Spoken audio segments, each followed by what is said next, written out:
The Constant, Part 3. I do not know what made me trust him, but strangely enough I did. Maybe there's some remnant of trust from when we were kids. He had been my pillar when I was a kid, and I had been his. When we needed an escape, we would knock at each other's windows and stay with each other for a while. I did not have him when Anne's condition worsened. I did contemplate visiting him a few times, but my pride would not let me. Every time I thought of him, I remembered how I felt that day in the cafeteria, and how it had been the day that he had broken my heart. Maybe it was because my hatred towards him was beginning to thaw, or that I desperately needed someone in that moment of weakness, as my world was burning down. I turned to the one that used to make it right. Part of me was still a child who needed to have his hand held in the dark. I was beyond shattered by the broken mess I had left at home, and I needed someone. That someone had been him. My other friends would never understand this. They had not heard the countless fights my parents had at night. They had not seen my mom being taken away by men in white clothes to a psychiatric hospital. The situation was bad at home, and he saw all of it, just like I saw the situation at his. Like I had seen his dad come home drunk every day and breaking the furniture, as he and his mom begged him to stop. I had seen his mother leaving him to never return. We had seen each other's pain. And who better to come to than a person who had his world shattered once? This time I had no choice but to put my feelings of resentment behind me and come to him. After he was finished bathing and getting dressed, he came downstairs. His hair was slightly wet, and it left a bit of a trail on his back, but that was kind of cute. Now I had no idea why I was getting such thoughts in my mind, but I had to chill. Okay, I'm all yours. How about a game of Knights and Towers? If I remember correctly, it's someone's favorite game, he said as he went to the shelf and started looking for the game. I laughed. He had remembered, yes, when I was 12. But what the heck, let us play it, for old time's sake, I shrugged. He loaded the game and gave me a console. As we waited for the game to load, we began talking about all the games we had enjoyed playing as kids. When the game finally loaded, we had fallen into an easy conversation. It was suddenly easier to talk to him than it had been earlier. The game finished loading and we started playing. We had been playing for such a long time. It was the most fun I had had in a long time. I hardly thought about the situation at home for a while. After the game was finished, he ordered pizza for us while we played another classic game. It felt great to just relax and play video games for a while. The pizza arrived and he got up to go fetch it from the delivery guy. He was beside me, so he had to walk past me. As he did, he suddenly fell towards me. I got the wind knocked out of my lungs. Suddenly, he turned his head over and our lips locked. For a second, we were frozen, unable to move nor say anything. He jumped off me and headed for the door. I was left there, feeling a tingly sensation on my lips, and also blushing more than the tomato. That had been quite random. I had no idea how I was going to look him in the eyes at this point. I quickly checked my phone for any messages. There were a lot of them, from my mom and dad. They had left messages and called me more than 100 times since I had left the house. They were not going to get a reply from me anytime soon. I needed to think about what I wanted to do next. I was still reeling over the stunt my dad had pulled. My mother was far from perfect, but she did not deserve to be treated in the manner that he was treating her. He was being downright disrespectful to her and our family. How could he expect us to live with the person who had ruined our family? We had not been perfect, but this was taking it too far. I did not want to live there, and I did not want Anne to live there as well. I was scared to even think of how she was going to react to the news that mom and dad were separating. I hoped that it was not going to lead to her health deteriorating. Ryan came back with the pizza. It was a chicken mayo flavored pizza and it smelt appetizing. He went to the kitchen to get us some juice and plates. Well then, bon appetit, he smiled. I took a slice of pizza and put it in my plate, then I bit into it. I was so glad that he had not mentioned what had happened a few seconds before. It had been a stupid accident, that was all. And the feeling I got was probably embarrassment. Did embarrassment make your lips tingle? I believe that was a symptom. Nevertheless, we would not talk about that. I think we reached a silent agreement, and I was happy with that. Soon we finished eating our pizzas. I suddenly yawned at the same time as him, and we stared at each other, then burst out laughing. It had been a long day. Maybe we should get to bed, he said. I agree. Thank you for letting me sleep over again, I said. Not a problem, bro, he said as he gave me a quick hug. He led me to the guest room, where I was going to sleep. It was right next to his room. He also gave me a pair of his pajamas to sleep in, and told me to call him if I needed anything else during the night. So then, we went to bed. I lay there for a while, looking at the ceiling as my mind was reeling over the events of the past few hours. I was beyond disturbed. I was also sad that I had not spoken to Anne in the past few hours. I really hoped that she was doing okay, and she was not sad because I had failed to speak to her. I had promised myself that I would spend the rest of the summer with her because I was going to college soon and I would be unable to see her whenever I wanted. Today was the day that I had missed with her, and I was beyond shattered. Eventually, my body got tired and I succumbed to sleep. It was a deep, dreamless sleep. I was suddenly woken up by the sound of someone screaming. I bolted up straight in my bed and listened. It sounded like it was coming from the room beside me, which was Ryan's room. I got out of bed and made my way over to his room. I knocked, but no one answered, so then I decided to open the door because I had a feeling that something was wrong. He was tossing and turning in his sleep, occasionally whimpering and screaming. I cautiously approached the bed, careful not to wake him up, and stood beside him. He was sweating heavily and he kept muttering, "Mom, no! Mom, no!" I shook him and his eyes opened. He looked dazed for a moment as he took me in. He finally relaxed as he seemed to remember what I was doing in his house. He sat up in his bed, breathing heavily. I saw a glass of water beside his bed and handed it to him. He gulped the liquid and he handed the cup back to me. "Are you okay?" I asked. "Yeah, just a nightmare," he sighed. He looked a bit pale as he explained to me what had happened. He had frequent nightmares about his mother leaving him. It had been haunting him for a long time and nothing had helped, not even sleeping pills. "I'm sorry about that. When she left, I wanted to come see you," I confessed.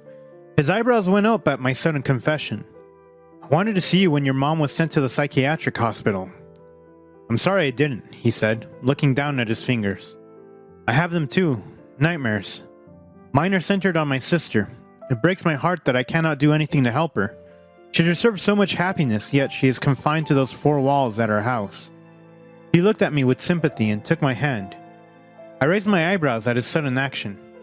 "I promised to hold your hand in the dark," he explained. So I let him hold my hand. I had no idea that this was what I had been missing the past few years. This is what I had needed, and I had no idea that it was missing in my life until he held my hand. "You were not always there," I said, my eyes burning with the tears that threatened to fall out. He looked at me and smiled grimly. "I know, I could not bring myself to. You hate me. I do not blame you," he said. "I do not hate you, but I feel hurt by you. Whenever I see you, I'm reminded of the friendship we had. What we lost in the fire," I sighed. "We did lose a lot. I'm sorry that I abandoned you. I'm sorry for the way I treated you all these years. I do not know why I ended up being your rival. I was egged on by my crew and I let them dictate who I should be. I left them a month ago. I could not live a fake life anymore," he said, a tear falling down his cheek. I could not handle the rush of emotions that collided with my heart at that moment. What had we done? What had I done? All these years, everything had been pointless. We had nothing to show for it except a broken friendship. A sob escaped from my lips. I do not know where it came from, but it was outright crying like a baby. He pulled me to him, and we cried in each other's arms. It felt like all the pain I had been keeping at bay had been released. The floodgates had been opened, and we were not holding anything back. We held each other like that for a very long time, just letting go of all the pain that we had gone through in the past few years. "So sorry," he whispered in my ears. "I'm so sorry too," I said as I clutched him tighter. Soon, we cried out all the tears we had in our bodies, and we sat there, looking at each other. "What are we going to do now?" I asked. "I do not know. We will figure that one out tomorrow. Can you sleep in my bed tonight?" he asked, looking down at his hands like a shy little boy. "Of course, bro. Anything for you," I smiled, laying down next to him. I felt his hand reach out for mine, and I took it, squeezing it as I fell into peaceful sleep. The next morning, I woke up to him snoring. I had forgotten that he roared like a lion when he was asleep. I clapped my hand over my mouth to prevent myself from laughing at him. He looked so innocent, sleeping there, long eyelashes kissing his cheeks, and wavy hair messy as hell. I wished that I had a camera to capture the beautiful moment. I smiled as I remembered the heart-to-heart we had the day before. I was finally at peace now that we had resolved whatever conflict we had between us. Suddenly his eyes opened and he was looking at me. Shit. I had been caught, shamelessly gawking at him, and there was no way I was going to live it down. He looked at my lips, and my breath froze. My heart beat faster. I did not know what he was doing, or how I felt about it. I did not find out because right then, the door opened. We sat up and looked at the door. His dad was standing there with a bewildered look on his face, and rightfully so. I was the last person he expected to find in his house. "Hey Luke, buddy, it's been a while." It is good that you two are getting along again. Your parents have been searching all over town for you. Maybe I could let them know that you're here, he said. I had slept on it, and my anger had slightly subsided. I was ready to hear them out, despite everything that my dad had done. One thing I was not going to compromise on was Anne's health, and I would make sure that they knew that. No, it's okay, Mr. Hammond. I will go home and talk to them, I said as I got out of bed. Okay, but please, have some breakfast, he said. After his wife's departure, he had tried to get help at rehab. It had taken a while for him to get well and to beat his alcohol addiction, but he had succeeded. He was back to working at the hospital as a security guard. I did not know if his relationship with his son had been mended, though. Dad is right. You should have something to eat. He makes the best pancakes, Ryan chipped in. I could not resist the offer. I was hungry and I had not had breakfast at Ryan's house since his mom was there.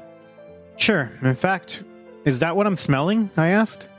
Yep, come on and get them while they're still hot, Mr. Hammond said as he closed the door behind him. Ryan and I looked at each other and it was like we were back to how we were years ago. A second later, we were racing for the door and flying down the stairs. I was the last one in the kitchen, unfortunately. I am still the champion, Ryan laughed, clutching his stomach. Come on, I have not been here in a long time and I'm practically a guest here. I will do them next time. I gave him puppy dog eyes. We had been playing that game ever since we were little. At sleepovers, whoever arrived last at the dining room would do the washing up. It was pretty childish, but it was just how we were. We had always been in sync, even when we did not get along. We were that close. Okay, we can help each other this time, he said. I agreed, since this was the best deal that I was going to get, and that was okay. We sat down and dug into our food. We had a ravenous appetite, so the pancakes, bacon, and eggs disappeared off of our plates in a few seconds. His dad sat there, watching us gobble up food with a smile on his face. After we finished eating, the two of us did washing up, and then I got dressed in the clothes I had yesterday, and I went back home. As soon as I opened the door, my mom embraced me. She was sobbing uncontrollably. I felt bad for making her go through this. She did not deserve this, only my dad did. I reassured her that I was okay and that I had been at Ryan's house. She was surprised about the issue, but I told her that I would explain it later. I found the other two sitting in the dining room, having breakfast. Seeing them made my blood boil, but I controlled my temper. Son, my dad got up, but I shook my head. I sat down in an empty chair and fixed him with a look of contempt. Well then, say what you have to say, I said. Your mother and I have been having trouble in our marriage for a long time now. We have not been a proper couple in such a long time. I met and fell in love with Goldie a year ago. We tied the knot 2 days ago. Your mother and I finalized the divorce a week ago, but I had not told her about Goldie. When I told her what I had done, she had a bit of an altercation with Goldie, he said. The more you speak, the more upset you're making me, I said coldly. Son, I was a bit shocked at first, but I've come to accept it now. I'm okay with the whole thing, my mom said. I could hardly believe the words that were coming out of her mouth. This was too much for me to take in. What about Anne? Have you told her? She might not take this well, I said. That's the thing, Luke. We need you to tell her, my dad said. What in the world? This was worse than a telenovela. I had to tell my sister that our parents had separated, and Dad had married a woman half his age. I was utterly shaken. To be continued. Thanks for watching. Consider subscribing to become part of our Rainbow Force, and stay wholesome.